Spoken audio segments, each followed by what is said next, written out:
Allahu Ekber,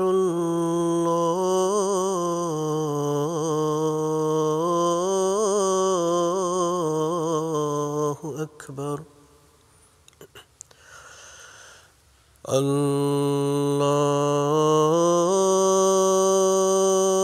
Allahu Ekber,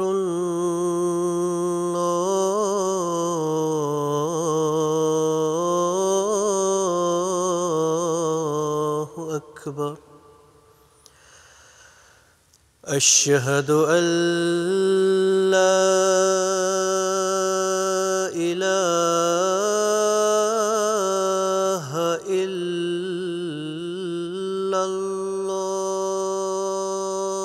illallah. Eşhedü en la ilahe illallah. Eşhedü enne Muhammeden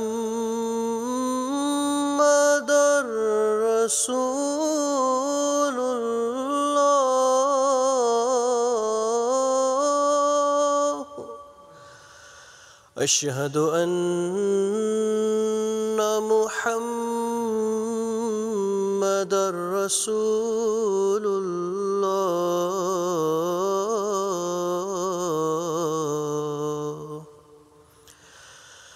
Hayy alas-salah.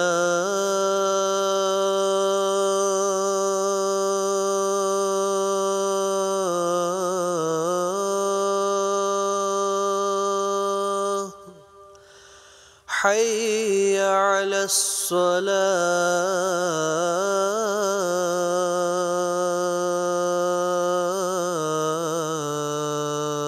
alas-salah. Hayy alal-falah.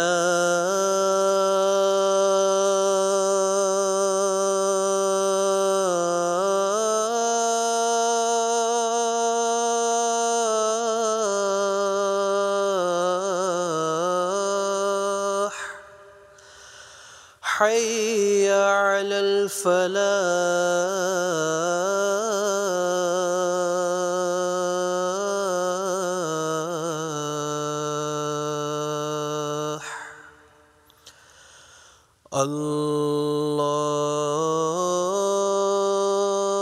Allahu Ekber,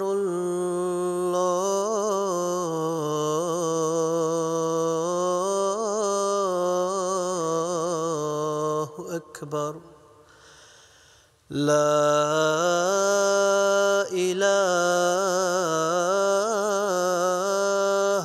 illallah.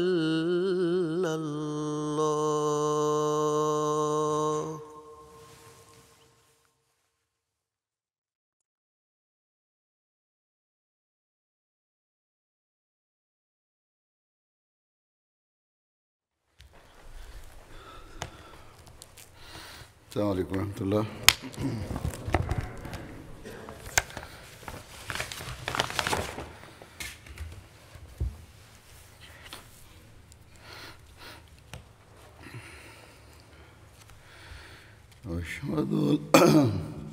أشهد أن لا إله إلا الله وحده لا شريك له وأشهد أن محمدا عبده ورسوله أما بعد فأعوذ بالله من الشيطان الرجيم بسم الله الرحمن الرحيم الحمد لله رب العالمين الرحمن الرحيم مالك يوم الدين إياك إياك نعبد وإياك نستعين اهدنا الصراط المستقيم صراط الذين أنعمت عليهم غير المغضوب عليهم ولا الضالين.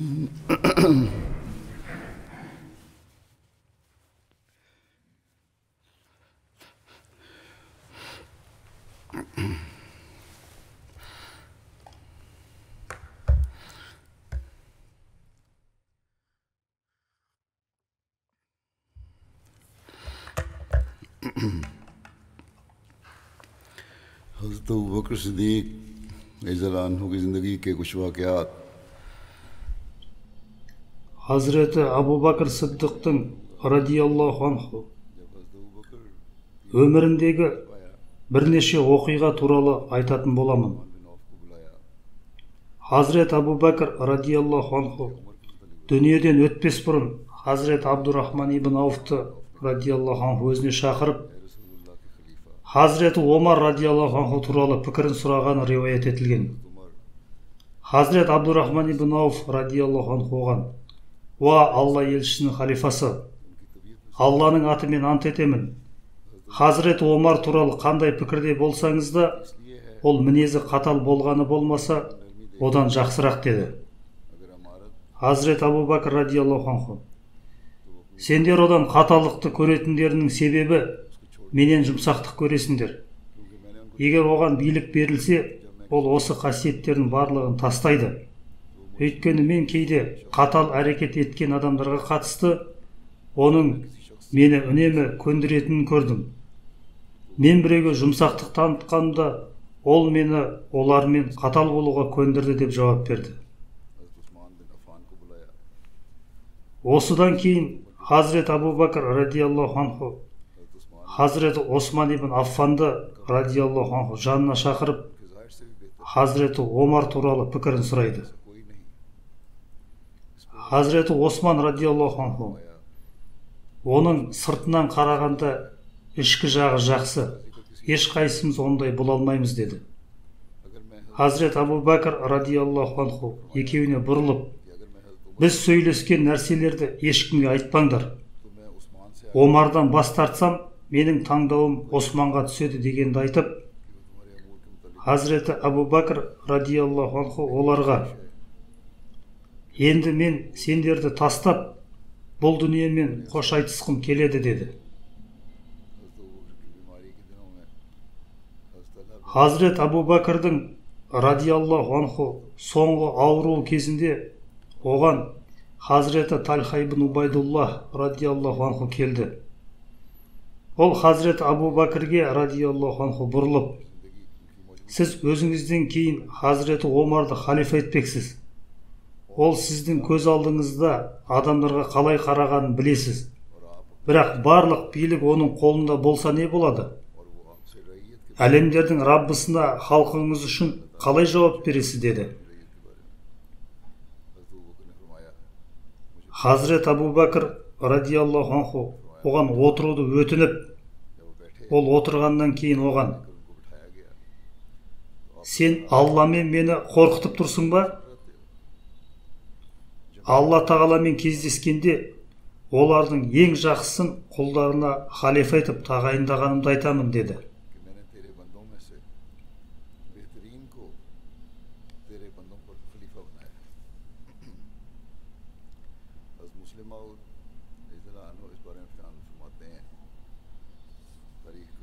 Hazreti уәделенген реформатор радиаллаху анху тарихи кітаптарға сүйене отырып былай деп жазды: Hazreti Абу Бакрдың қайтыс болатын уақыты келгенде, кімдерді халифа етіп тағайындау керектігі жөнінде сахабалармен ақылдаса бастады. Көптеген сахабалар Hazreti Омар туралы кеңес берді. Ал кейбіреулері Hazreti Омар табиғатынан қатал, бәлкім ол адамдарға қатаң қарайтын шығар деп қарсылық білдірді. Hazreti Абу Бакр оларға: оның бұл қаталдығы халифаның міндеттері жүктелгенге дейін болады. Ал бұл міндеттер жүктелген бойда оның бұл қаталдығы өз бақылауында болады деді.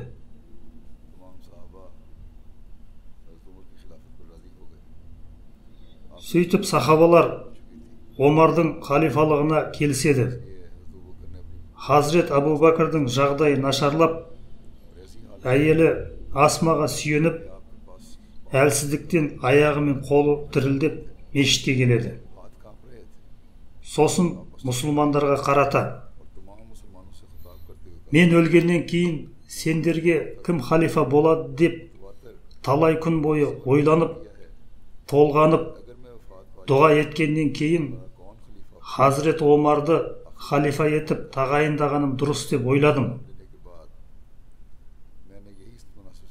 Сондықтан мен өлгеннен кейін Хазрет Омар сендерге халифа болады деді. Бүкіл мұсылмандар оның халифалығын қабылдауға келісіп, Хазрет Абу Бәкір қайтыс болғаннан кейін Хазрет Омарға баят берді.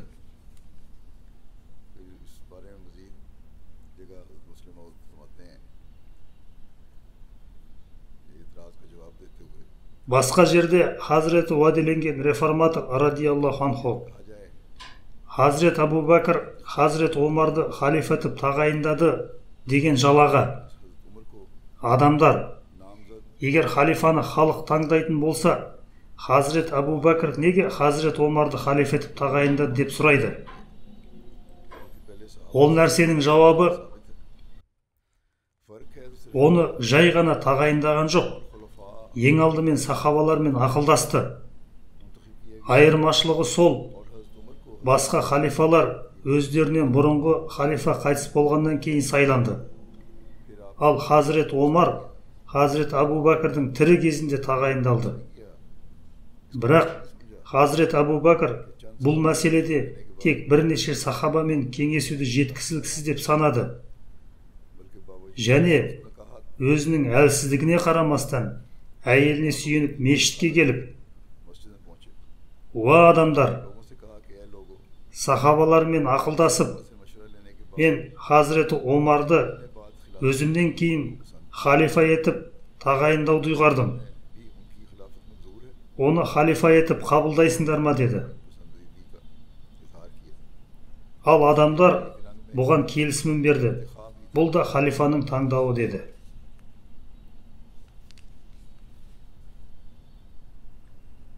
Хазрет Абу Бәкірдің дерті және өсиеті.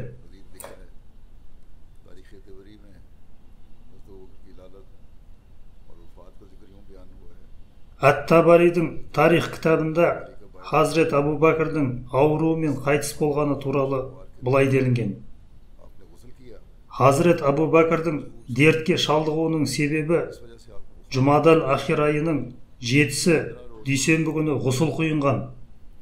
Күннің салқын болуы нәтижесінде дене қызуының көтерілуі болды. 15 күнге созылып, сол себепті намазға бара алмай әлсіреп, Хазрет Омарға жамағат намазын оқуды бұйырды. Оған адамдар келіп, денсаулығы күннен күнге нашарлай берді. Бұл күндері Хазрет Абу Бәкір Алла елшісі саллаллаху алейхи уассалам берген үйде болса, бұл үй Хазреті Осман ибн Аффанның радиаллаху анху үйіне қарама қарсы. Ал Хазрет Абу Бәкір ауырған күндері оған көбіне Хазреті Осман келіп тұрды. Оның ауруы 15 күнге созылды. Бір адам Хазрет Абу Бәкірге: емшіні шақырмайсыз ба дегенде, ол: емші маған келіп, мені сынап көрді де, расында мен қалағанымды істеймін деді. Басқа бір риуаят бойынша, оның ауруы күшейген кезде адамдар Хазрет Абу Бәкірден: емші шақырмайсыз ба деп сұрағанда, ол мені тексеріп, мен қалағанымды міндетті түрде орындаймын деді. Хазур, яғни бұл мені өзіне шақыру үшін Алла тағала бір шешімге келді деген сөз. Сондықтан емшілердің қажеті жоқ деп түсіндіреді.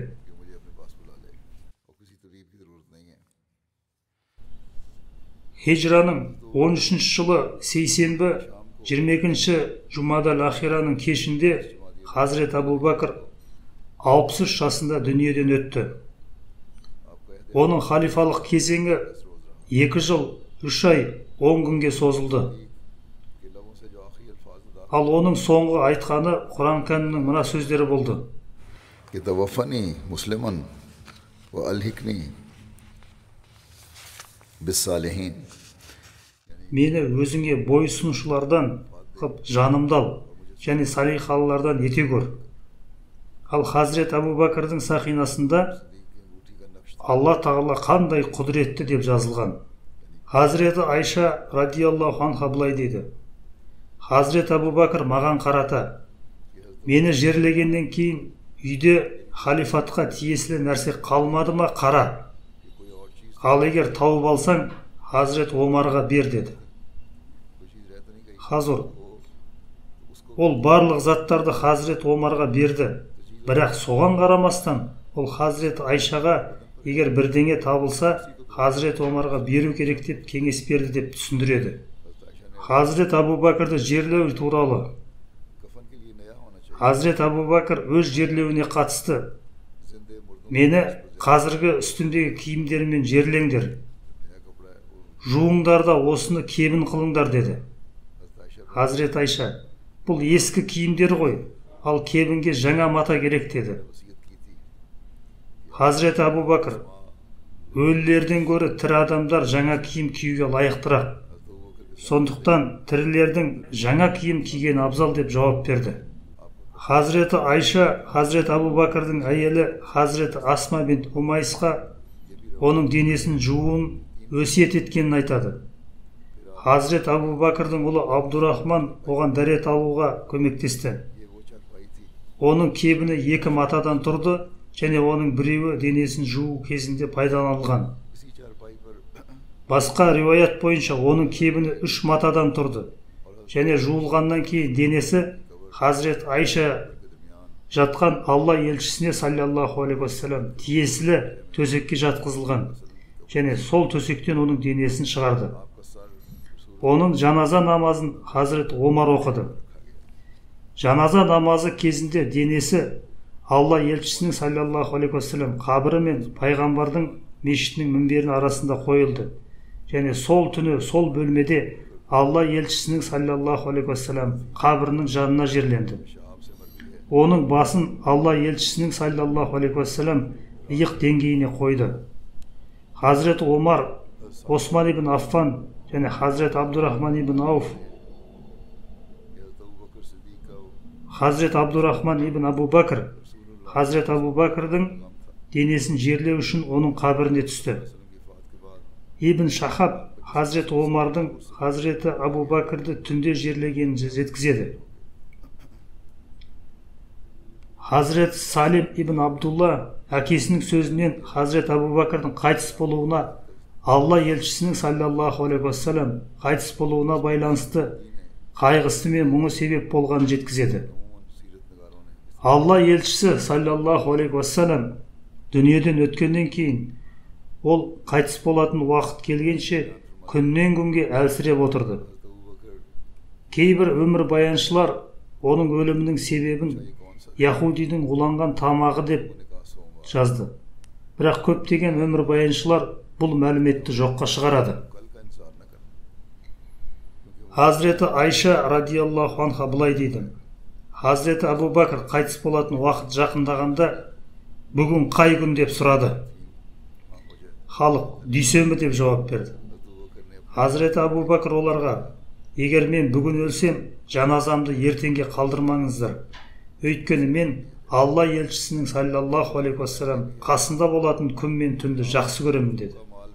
Хазір, яғни мені дереу осы күні Алла елшісінің саллаллаху алейхи уассалам жанына жерлегені дұрыс болар еді деп түсіндіреді.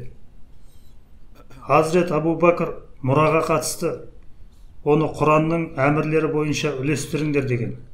сондай-ақ оның мұрагері болмаған жақын туыстарына қатысты мұрасының 5-тен 1 бөлігін беруді өсиет еткені риуаят етілген. Жұбайлары мен балалары туралы. Оның 4 әйелі болған деседі. Біріншісі Қутайла бинт Абдул-Узза. Оның исламына қатысты даулар бар. Ол Хазіреті Абдулла мен Хазіреті Асманың анасы болатын. Ал Хазіреті Абу Бәкір оны надандық дәуірінде исламға дейін талақ етті. Бірде ол әйел Мәдинаға қызы Хазіреті Асмаға келіп, оған сары май мен ірімшікті сыйға әкелгені, алайда Хазіреті Асма оның сыйын қабылдамай, үйге кіргізбей, Хазіреті Айшаны анасының оған келіп, сыйлық әкелгенін және оны үйге кіргізбей қойып, енді не істеу керек деген мәселемен Алла елшісіне саллаллаху алейхи уассалам жіберген айтылады. Алла елшісі саллаллаху алейхи уассалам оның үйге кіруіне және сыйлығын қабылдауына рұқсат еттеді. Хазірет Абу Бәкірдің екінші әйелінің аты Хазірет Умми Руман бинт Амир. Ол Бану Кинана ибн Хузайма тайпасынан болған. Оның бірінші күйеуі Харис ибн Сахбара болды. Ол Меккеде қайтыс болды. Ол қайтыс болғаннан кейін Хазірет Абу Бәкір оған үйленді. Ол исламның алғашқы кезеңінде мұсылмандықты қабылдап, баят беріп, одан кейін Мәдинаға хижрат етті. Хазірет Абдурахман мен Хазірет Айшаны дүниеге әкелді.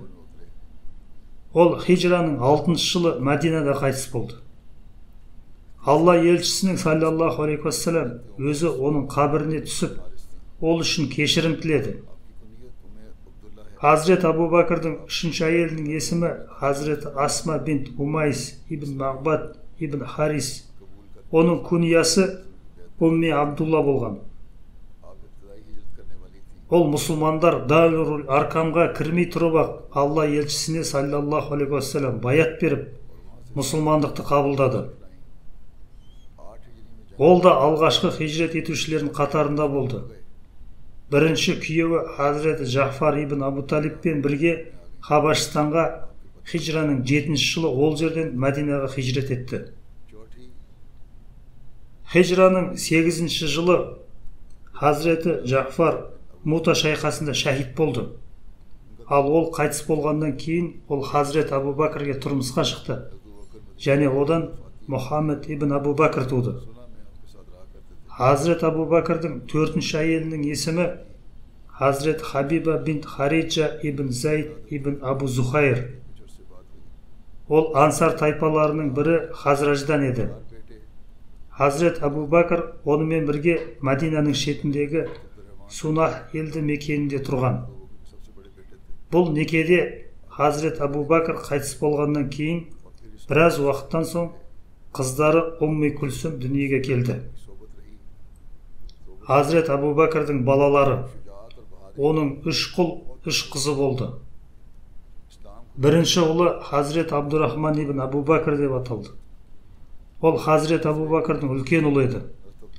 Ол Худайбия келісімі жасалған күні мұсылман болды. Содан кейін ол өзінің мұсылмандығын берік ұстанып, Алла елшісінің саллаллаху алейхи уассалам ортасында бола алды.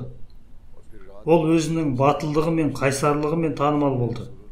Ал исламды қабылдағаннан кейін оның пікірі лайықты деп танылды. Екінші ұлының есімі Абдулла ибн Абу Бәкір еді. Ол Алла елшісі саллаллаху алейхи уассалам мен Хазірет Абу Бәкірдің Мәдинаға хижрет етуінде үлкен рөл атқарды. Алла елшісі саллаллаху алейхи уассалам мен Хазірет Абу Бәкір үңгірде Саурде болған кезде ол күндіз Меккеде болып барлық жаңалықтарды жинады. Ал түнде оларға жасырын келіп Меккеде болып жатқан оқиғаларды айтып беріп, таң атқанша Меккеге оралып отырды. Ол Таифтегі жорық кезінде жебеден жараланып, осы жараның салдарынан Хазірет Абу Бәкірдің халифалығы кезінде шәһидтік өлім кешті. Үшінші ұлының аты Мұхаммед ибн Абу Бәкір. Ол Хазіреті Асма бинт Умайстан туған. Ол хаджатул уида, яғни қоштасу қажылығы жылы Зүл халифа аймағында дүниеге келіп, Хазірет Алидің қолында өскен.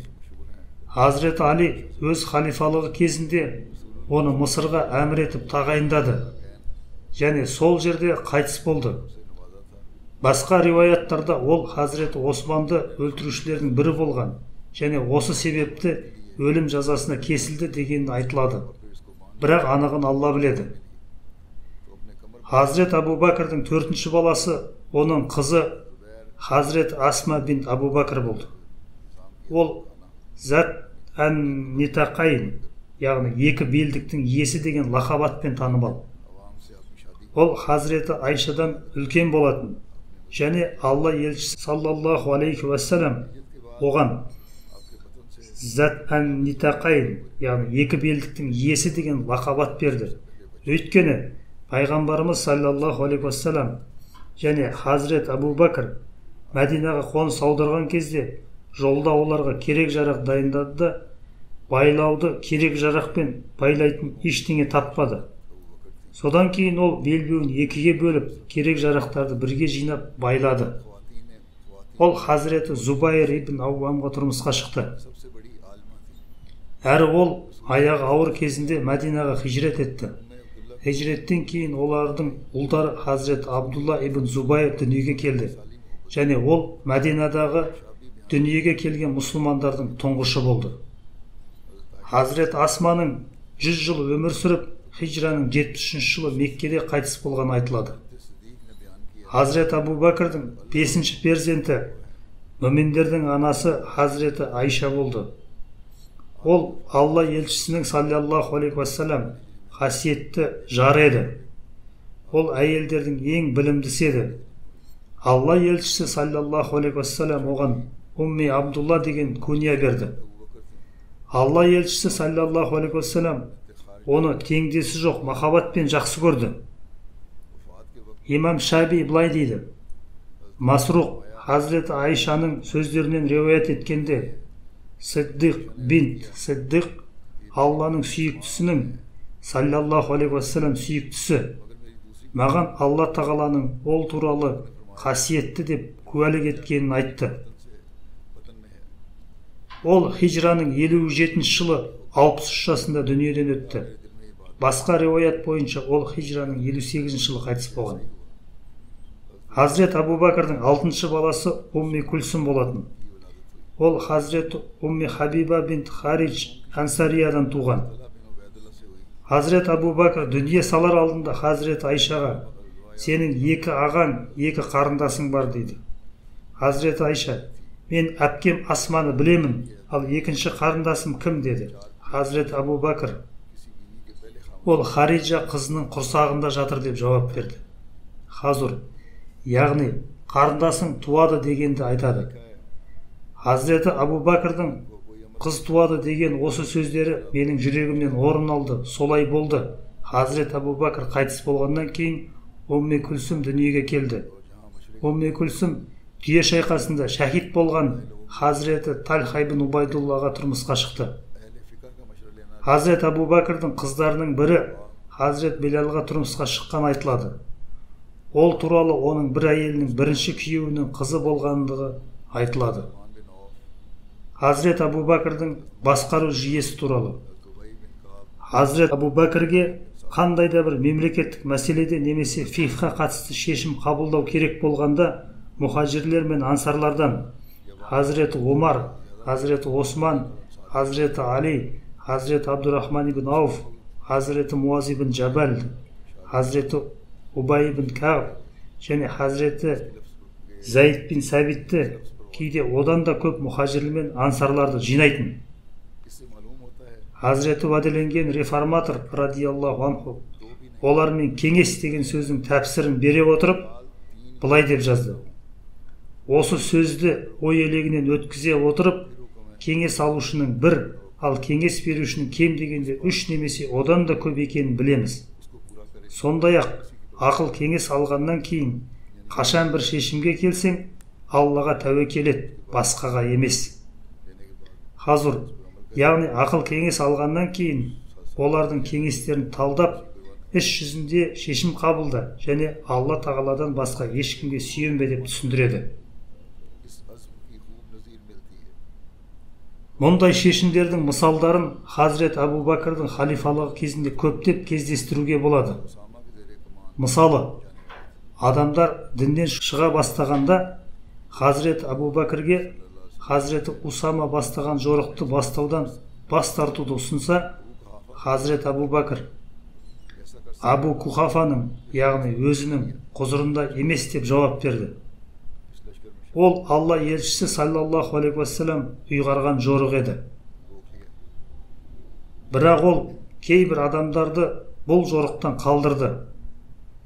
Мәселен, Хазіреті Омар бұл жорыққа қатысуы керек еді, бірақ оны одан қалдырды.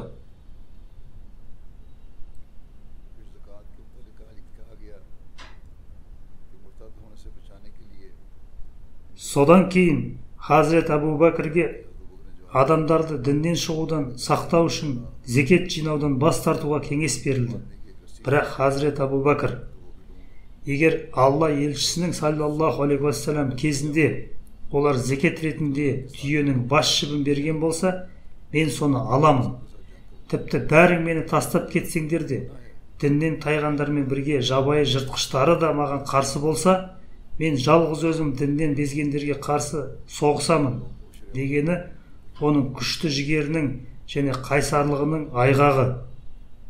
Соның салдарынан болған жағдайдың ақырының не болғанын білесіздер. Хазірет Абу Бәкірдің шешімі халықтың кеңесінен бөлек болды. Бірақ нәтижесінде не болды? Алла тағала жеңіс есіктерін ашты. Есіңізде болсын, адам Алла тағаладан қорықса, ол ешқашан адамдардан қорықпайды. Міне бұл халифаттың мәртебесі.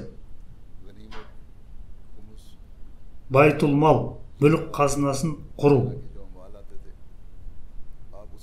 Ардақты Алла елшісінің саллаллаху алейхи уассалам берекелі кезеңінде соғыс олжалары, хумс пен зекет ретінде келген мүліктерді Алла елшісі саллаллаху алейхи уассалам дереу тікелей мешітте тарататын. Осылайша бұл мүлік үлестірілді және ол кезде байтул мал жүйесі осылай жұмыс істеді. Хазірет Абу Бәкір тұсында жеңістерден кейін джизиядан да кірістер түсе бастады. Яғни Хазірет Абу Бәкір осы мүлікті таратуға және жұмсауға дейін байтул мал, яғни мемлекеттік қазына құру керектігін сезінді. Осыған байланысты Хазірет Абу Бәкір беделді сахабалармен ақылдасып, кейін бұл үшін бір үй бөлінді. Алайда Хазірет Абу Бәкір кезінде байтул мал іс жүзінде болған жоқ. Өйткені Хазірет Абу Бәкір дүние мүлікті келген бойда ақша немесе астық түрінде таратуға тырысатын. Басқа риуаяттарда Хазірет Абу Убайда байтул малға қараушы болып тағайындалған. Алғашында Хазірет Абу Бәкір Сунхта байтул малды құрды, бірақ оның қараушысы болмады. Сунх Мәдинаның сыртында пайғамбар мешітінен 2 шақырым қашықтықта орналасқан. Бір күні бір адам Хазірет Абу Бәкірге неліктен байтул малға қараушы тағайындамағанын айтты. Хазірет Абу Бәкір, байтул малды сақтау үшін құлып жеткілікті. Өйткені байтул малде жиналған нәрселер дереу таратылады, ал байтул мал көбінесе бос қалады деп жауап берді. Ал Хазірет Абу Бәкір Мәдинаға көшкеннен кейін үйін байтул мал қылып, алғанын толығымен таратып, барлығы бірдей алатындай әрекет жасады. Және де осы мүліктен түйе, жылқы, қару-жарақ сатып алып, Алла тағаланың жолына жұмсады. Бірде ол бәдәуилерден жамылғы сатып алып, Мәдинаның жесірлеріне таратқан деседі. Хазур, мүмкін ол мұны бірнеше рет жасаған шығар, бірақ бұл тек бір риуаятта баяндалған деп түсіндіреді. Хазірет Абу Бәкірге байтул малдан вазифа төлеу. Хазірет Абу Бәкір халифа болған кезде қажеттіліктерін өтеу үшін оған байтул малдан вазифа тағайындалған айтылады. Хазіреті Айша былай дейді: Хазіреті Абу Бәкір халифа болған соң, менің халқым менің отбасымның қажеттіліктерін оңай қанағаттандыратындай кәсіппен айналысқанымды білетінін айтты. Менің табысым отбасымның барлық қажеттіліктерін оңай қанағаттандыратын болды. Алайда, енді мен тек мұсылмандардың істерімен ғана айналысамын. Енді Абу Бәкір мен оның жанұясы өздерінің қажеттіліктерін байтулмалдан өтеу керек. Ал Абу Бәкір де мұсылмандардың бұл мүлкінің бір бөлігін көбейту мақсатында сауда үшін пайдаланады. Осылайша сахабалар оған жылына 6000 дирхам вазифа тағайындады. Басқалары оның қажеттіліктерін қанағаттандыруға жеткілікті нәрсені ғана алғанын айтады. Және ол халық өзінің қажеттіліктерін қанағаттандыру үшін вазифа тағайындаған бірінші билеуші болды. Бір риуаятта Хазіреті Абу Бәкір халифа болғаннан кейін бір күні иығына сауда үшін мата көтеріп базарға барған айтылады. Жолда оны Хазіреті Омар ибн Хаттаб пен Хазіреті Абу Убайда бин Жарах күтіп алды. Олар: «Уа Алла елшісінің халифасы, қайда бара жатырсыз?» деді. Ол: «Базарға барамын» деп жауап берді. Олар: «Енді сіз мұсылмандардың әміршісіз, онда не істемексіз?» деді. Хазірет Абу Бәкір: «Мен отбасымды қалай асыраймын?» деп жауап берді. Әрі олар оған байтулмал мүлкінің бір бөлігін беретіндерін айтып, оны алып кетті. Және осылайша оған жылына 3000 дирхам вазифа тағайындалды. Ал басқа риуаяттарда жоғарыда айтылғандай жылына 6000 дирхам тағайындалған. Басқа риуаят бойынша оның халифалығының бүкіл кезеңі үшін оған 6000 дирхам бөлінген. Хазірет Абу Бәкірдің өмірбаяны туралы кітаптардың барлығында дерлік бір ауыздан Хазірет Абу Бәкірдің отбасының қажеттіліктері үшін вазифа алғаны, бірақ дүниеден өткенге дейін бәрін қайтарып берген айтылады. Қайтар уақыты жақындағанда жерін сатып, байтулмалдан алған ақшасын түгел қайтарып, отбасының мұқтажын өтеуді өсиет еткен деседі. Тағы бір риуаятта оның өлім уақыты жақындаған кезде Хазірет Айшаға бұрылып: «Мен халифа болғаннан кейін халқымнан 1 динар да 1 дирхам да алмадым. Керісінше қарапайым тамақ жедім. Қатты матадан тігілген киім кидім. Байтулмалдан менде тек құл, түйе, шапан ғана бар. Мен өлген соң осының бәрін Омарға қайтар» дегенді айтты. Хазіреті Айша былай дейді: «Ол қайтыс болғаннан кейін осының барлығын Хазірет Омарға жібердім. Хазіреті Омар оларды көргенде көзінен жас ағып жерге тамшылады да: Алла Абу Бәкірді рахымына алсын, өзінен кейін адамдарға садақа беруде қиындықтар туғызды» дегенді айтты. Хазірет Абу Бәкір қайтыс болғаннан кейін Хазіреті Омар бірнеше сахабалармен бірге байтулмалға барды. Бірақ одан 1 дирхам, 1 динар таппады. Себебі Хазірет Абу Бәкір бәрін таратқандықтан ол толығымен бос болды. Қазылық жүйенің құрылуы. Хазірет Абу Бәкір тұсында бұл нәрсе жүйелі түрде ұйымдастырылғанымен, бұны басқару Хазірет Омарға жүктелді. Хазірет Абу Бәкір халифа болған кезде Хазіреті Омар одан қазы қызметін тапсыруын өтінеді. Бірақ 1 жыл бойы Хазірет Омардың алдына бір адам келмеді. Ол кезде ешқандай дау-дамай қазы шешімін қажет ететін мәселелер болған жоқ. Шешімін қажет ететін бір мәселе келсе, Хазіреті Абу Бәкір өзі шешетін. Қазылық жүйенің мәселесінде Хазіреті Омарға мына сахабалар көмектесті: Хазіреті Али, Хазіреті Муаз ибн Джабал, Хазіреті Убай ибн Кааб, Хазіреті Зайд бин Сабит, Хазіреті Абдулла ибн Масғуд. Хазіреті Омар ол кезде мұсылмандар арасында бейбітшілік, тыныштық пен адалдық үстемдік құрғандықтан Айлар өтсе де екі адам өз мәселелерін шешуге маған келмеді дейді. Фих жүйесінің құрылуы. Барлық жаңа тайпалар мен жаңа қоныстардың исламға кіргені олардың жағдайына байланысты фих бойынша жаңа діни мәселелер пайда болғандықтан Хазрет Абу Бәкір оларға бағдар беріп, осы мәселелерді шешу үшін фих жүйесін құрғаны баяндалады. Хазреті Омар, Хазреті Осман, Хазреті Али, Хазреті Абдурахман ибн Ауф, Хазреті Убай ибн Кааб, Хазреті Муаз ибн Джабал, Хазреті Зайд бин Сәбиттерді фатуалар кеңесіне тағайындады. Өйткені олардың барлығы фих мәселелерін түсінуде білім және иштихадты басқалардан ерекшеленді. Басқа риуаят бойынша фатуа кеңесінде болған осы сахабалардың арасында Абдулла ибн Масғуд та болған, және олардан басқа ешкімге фатуа шығаруға рұқсат берілмеді. Бір тарихшы Хазрет Абу Бәкірдің де әртүрлі жарлықтар мен басқа да бұйрықтарды жазатын хатшымен салыстыруға болатын лауазымды бекіткенін жазған. Тіркеу жүйесі тұрақты негізде құрылмады, бірақ халифат жүйесінің бұйрықтарын жазып алатын адамдар тағайындалды, және бұл үшін Алла елшісі саллаллаху алейхи уассалам кезінде Хазрет Абдулла бин Аркам тағайындалып, Хазрет Абу Бәкір кезінде де осы міндеттерді атқарды.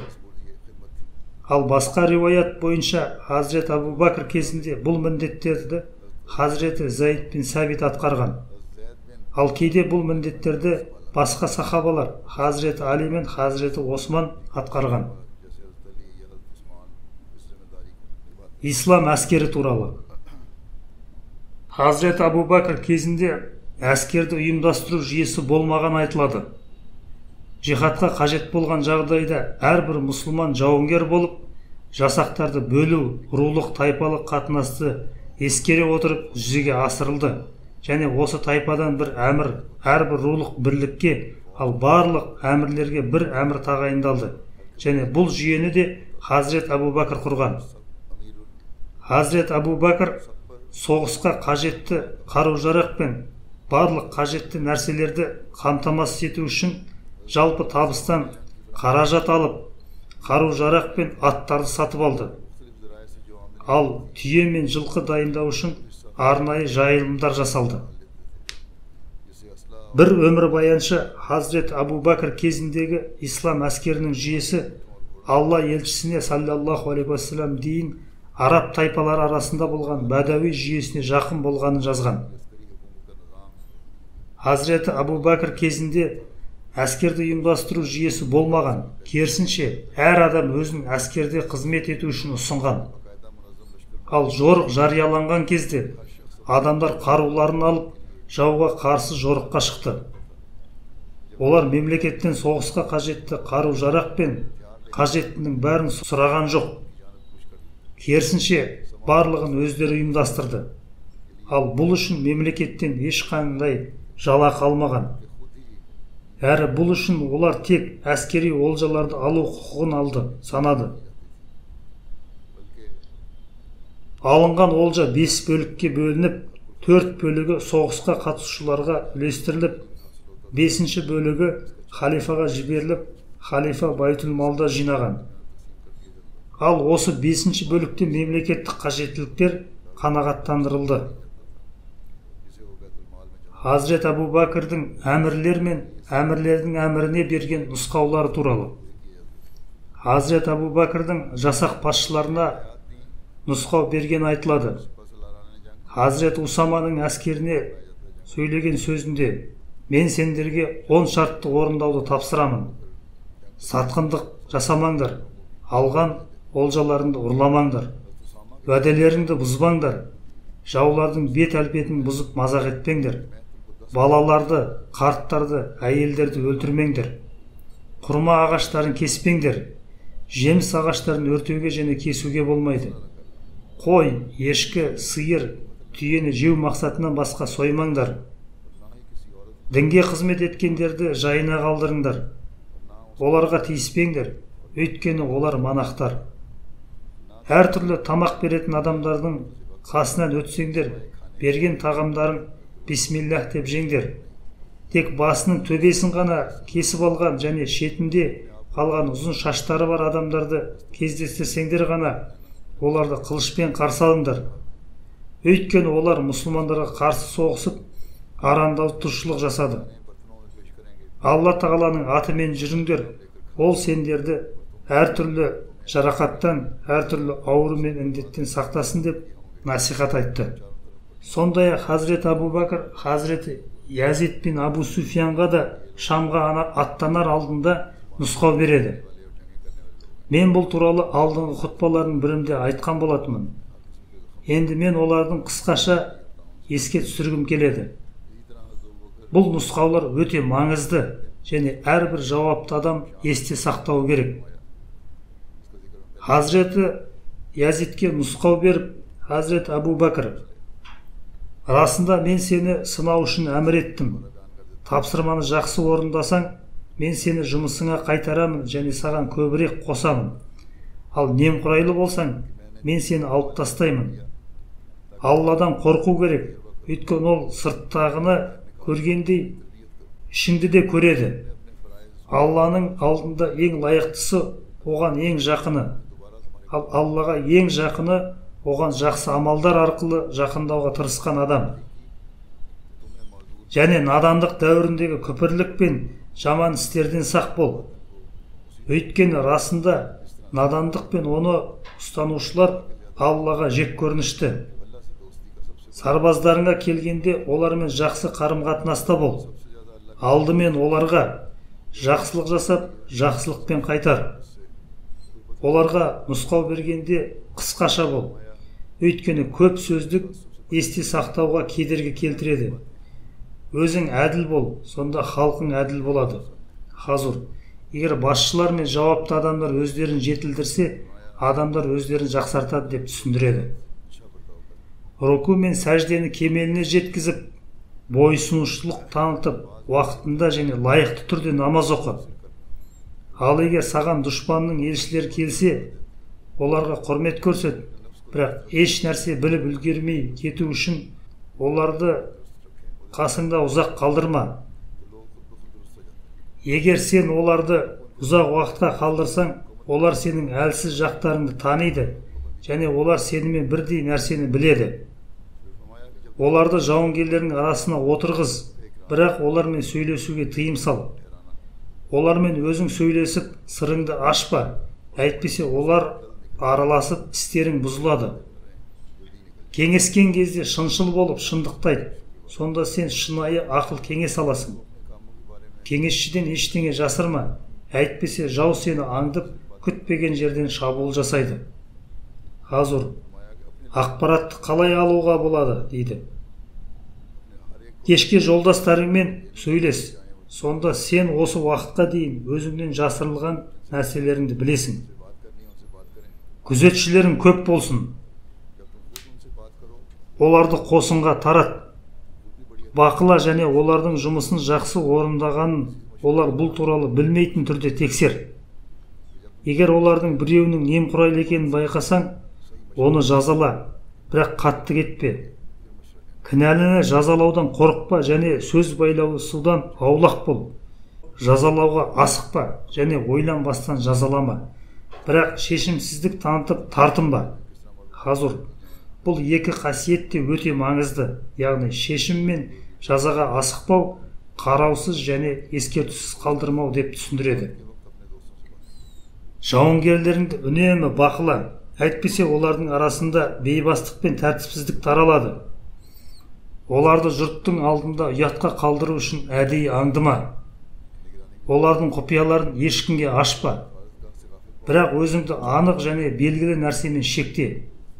Көңілді бос әңгімешілермен бірге отырмай, шыншыл, сенімді және адал адамдармен бірге уақыт өткіз. Жауды абыроймен қарсы алып, қорқақтық танытпа. Әйтпесе халқың да қорқақтық танытады. Жауынгерлік олжадан сақ бол. Өйткені бұл сені кедейлікке жақындатып, жеңістен алыстатады. Және оңаша өмір сүруді міндеттеген адамдарды кездестірсең, оларды жайына қалдыр және өздеріне парыз еткен нәрселерін істесін. Мұнда мен жоғарыда айтқан көптеген нұсқаулар бар. Жоғарыда айтқандай, бұл нұсқаулар тек сарбаздар үшін ғана емес, жауапты тұлғаларымыз үшін өте маңызды. Оларды есте сақтау керек, сонда олардың істерінде береке болады. Яғни жауапты тұлғаларымызға соларды еске түсіру үшін қысқаша айтып өттім. Ислам мемлекетінің территориялық бөлінуі. Хазірет Абу Бәкірдің халифалығы кезінде ислам мемлекеті аймақтарға бөлініп, сол аймақтардың басына әмірлер тағайындалды. Ал Мәдина халифаттың орталығы болды. Ал Хазірет Абу Бәкір халифа болғандықтан барлық әмірлерді басқарды. Ол әмірлерді қалай тағайындады? Хазірет Абу Бәкір бұл мәселеде Алла елшісінің саллаллаху алейхи уассалам сүннетіне сай амал етті. Кез келген халыққа әмір тағайындағанда, ол халықтың ішінде жақсы, әділ адамдар бар ма жоқ па соған мән беріп, олардың ішінен әмір тағайындаған. Таифте және басқа жерлерде әмірлерді жергілікті халық арасынан тағайындады. Ал біреуді әмір етіп тағайындағанда, олардың міндеттерін жазып алып, бұйрық беріп, тіпті баратын жеріне баратын жолды көрсетіп, баратын жерлердің аттарын да көрсеткен. Ол мұны әсіресе әлі исламның билігінде болмаған жерлерге қатысты жасады. Біз бұл нұсқауларды Шам, Иракты жаулап алу және діннен безгендерге қарсы соғыстар кезінде анық көреміз. Ал кейде Хазіреті Абу Бәкір бір аймақты екінші аймаққа қосты, және ол мұны діннен шыққандарды жеңгеннен кейін жасады. Мысалы, Хазіреті Зияд бин Ләбид Хазырмауттың әмірі болды және оған Кинт әкімшілігі де сеніп тапсырылды. Осылайша ол Хазырмаут пен Кинттің әмірі болды. Хазірет Абу Бәкір әмірлерді тағайындау кезінде олардың мұсылмандығын, қоғамда қанша уақыт болғанын және Алла елшісінің саллаллаху алейхи уассалам тәрбиесін алғанын да ескерген. Әмірлерді тағайындауда оның басты артықшылығы осы болды. Хазірет Абу Бәкірде Алла елшісі саллаллаху алейхи уассалам аманат еткен істерді еш өзгеріссіз енгізбеді. Аманат еткен істерде еш өзгеріс енгізбеді. Мысалы, Алла елшісі саллаллаху алейхи уассалам Хазірет Усаманы бір жорықтың қолбасшысы етіп тағайындады. Кейбіреулер мұны орынсыз деп тауып, өзінен жасы үлкен басқа сахабасын қолбасшысы етіп тағайындауға кеңес берді. Алайда Хазірет Абу Бәкір Алла елшісінің саллаллаху алейхи уассалам шешімін өзгертпеді. Хазірет Абу Бәкір әмірлерді тағайындау кезінде Алла елшісінің саллаллаху алейхи уассалам жанында болу қай адамның көбірек пайдаланғанын да ескерген. Осы себепті Хазірет Абу Бәкір Меккені жеңгенге дейін мұсылман болған сахабаларға міндет жүктеді. Бұл мәселеде оған ешбір руға деген сезімдері мен теріс пікірлері әсер еткен жоқ. Әрі оның осы қағидаларды қатаң сақтауының арқасында барлық әмірлер ислам мен мұсылмандарға қызмет етуде өз қызметтерін, өз міндеттерін өте жақсы атқарды. Хазірет Абу Бәкір әмірлерді тағайындағанда да жергілікті халықтың пікіріне құрметпен қарайтын. Мысалы, Хазірет Ала бин Хазарми Алла елшісінің саллаллаху алейхи уассалам кезінде Бахрейнде әмір болған. Кейін белгілі бір себептермен басқа жерге жіберілген. Хазірет Абу Бәкір кезінде Бахрейн халқы одан Хазірет Аланы Бахрейнге қайтаруын өтінді. Ал Хазірет Абу Бәкір оны Бахрейнге қайтарып, Бахрейнге әмір етіп тағайындады. Хазірет Абу Бәкірдің әмірлерге берген нұсқаулары. Хазірет Абу Бәкірде әмірлерді тағайындау кезінде оларға тапсырма берді. Ат-Табаридің тарихында Хазірет Абу Бәкір Амр ибн Ас пен Валид бин Уқбаға нұсқау беріп, Алладан сырттай да іштей де қорқыңдар. Кімде-кім Алладан қорықса, олаған шығар жол нәсіп етіп, күтпеген жерден береді. Өзінен қорыққанның күнәсін жояды және оған еселеп сауап береді. Алладан қорқуды таңдауға шақыру адамдардың бір-бірін насихаттағандарының ең жақсысы: сендер Алла тағаланың бір жолына түсіп жатырсыңдар. Дінді нығайтуға, мемлекетті қорғауға салғырт қарауларың кешірімге лайық емес. Сендер жалқаулық пен немқұрайлықты көрсетпеулерің керек деген. Хазіреті Мустаурид ибн Шидат былай дейді: мен Алла елшісінің саллаллаху алейхи уассалам аузынан былай дегенін естідім: біздің әміршіміз өзіне жарғып бір әйел ала алады. Ал егер оның қызметшісі болмаса, онда ол өзіне бір қызметшісін ала алады. Ал үйі жоқ болса, бір үйді өзіне ала алады. Сондай Хазіреті Мустаурид Хазіреті Абу Бәкірдің: кім деген бұдан артық алса, сатқын немесе ұры болып есептеледі деген сөзін естігенін жеткізген. Әмірлердің есеп жүйесі қалай бақыланады? Хазіреті Абу Бәкір әмірлердің әрбір ісін қадағалады. Ал Хазіреті Абу Бәкір Хазіреті Омарға ұқсамай, олардың барлығына Алла елшісінің саллаллаху алейхи уассалам жанында болып, үлгі өнеге алғандықтан олардың болмашы кемшіліктерін кешірді. Ат-Табаридің тарих кітабында былай делінген: Хазіреті Абу Бәкір өз әмірлерін қатаң үкім етпеді, бірақ олар жоғары лауазымда болғанымен өрескел қателіктер жіберсе ескертті. Хазіреті Мухаджир ибн Умайяға қатысты ол әйелдің мұсылмандарға тіл тигізгені үшін жаза ретінде әлгі әйелдің тістерін қағып тастағаны хабарланған. Ал Хазірет Абу Бәкір оған бірден ескерту хатын жібереді. Хазірет Абу Бәкір тіпті Халид бин Валидке де өз міндеттерін орындауда сәл де болса ескерту жасаудан тартынбады.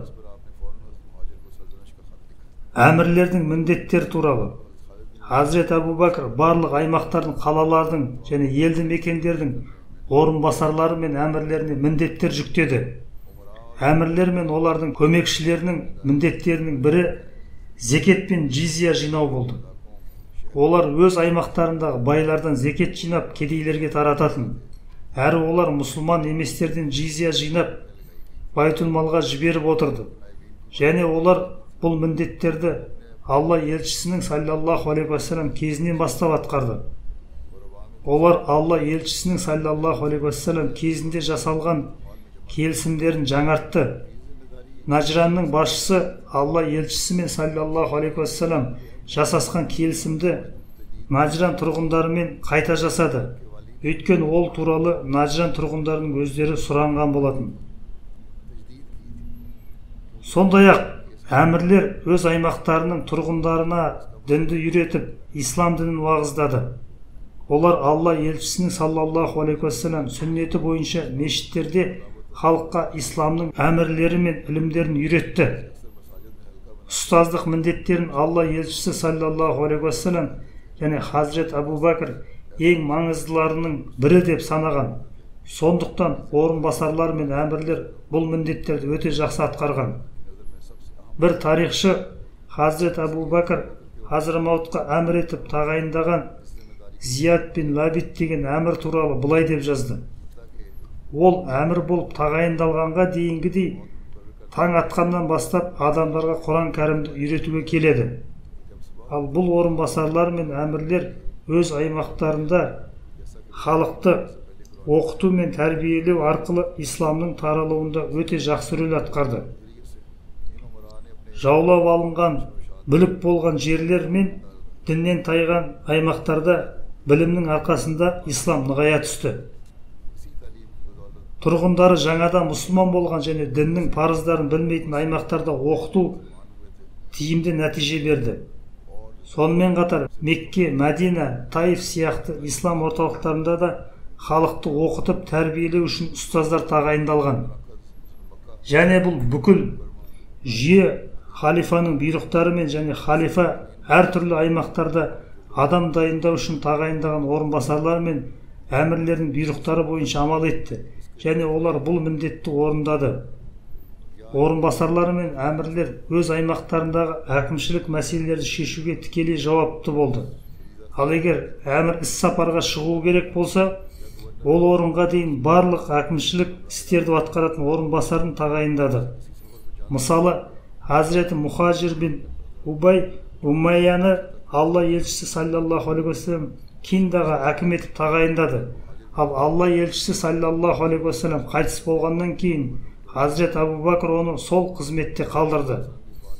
Бірде Хазіреті Мұхажир сырқатына байланысты Йеменге келе алмай, Мәдинада қалып, оның орнына Зияд бин Лабидті жіберіп, сауығып Йеменге келгенге дейін міндетін атқарсын дегенге Хазірет Абу Бакр оған рұқсат берді.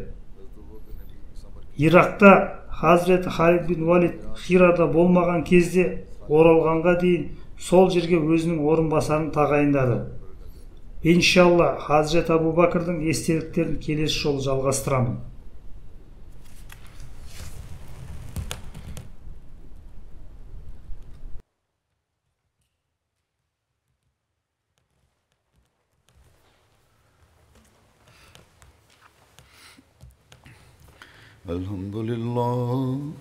الحمد لله نحمده ونستعينه ونستغفره ونؤمن به ونتوكل عليه ونعوذ بالله من شرور أنفسنا ومن سيئات أعمالنا من يهده الله فلا مضل له ومن يضلل فلا هادي له ونشهد أن لا إله إلا الله ونشهد أن محمدا عبده ورسوله عباد الله رحمكم الله إن الله يأمر بالعدل والإحسان وإيتاء ذي القربى وينهى عن الفحشاء والمنكر والبغي